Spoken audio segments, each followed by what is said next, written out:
Hello বন্ধুরা, আপনারা কেমন আছেন? আমি এখন ভালো আছি। কদিন শরীরটা ভালো ছিল না, তাই ভিডিও দিতে পারছিলাম না।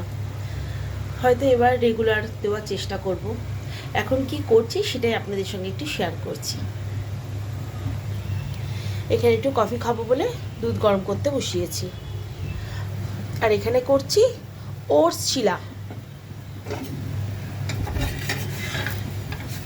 এখানে ব্যাটারটা মাখিয়ে রেখেছি। এখানে অনেকগুলো হয়েও গেছে।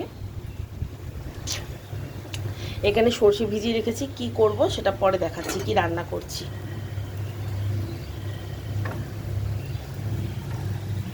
এই ওটস চিলাটা খেতে ভীষণ ভালো লাগে।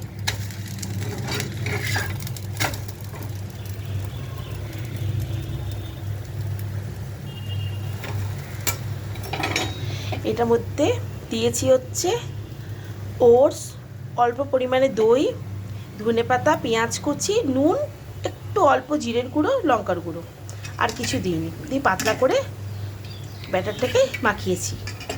তারপর এখানে অল্প পরিমাণে তেল দিয়ে 2 হাতা করে দিচ্ছি। খেতে ভীষণ সুন্দর হয়, একবার করে দেখবেন। এই ওটস চিলাটা সস বা ধনেপাতার চাটনি দিয়ে খেতে খুব সুন্দর লাগে। আমরা সস দিয়ে খাবো। আপনাদের কেমন লাগলো অবশ্যই জানাবেন এবং একবার ট্রাই করে দেখবেন, ভীষণ ভালো লাগে খেতে।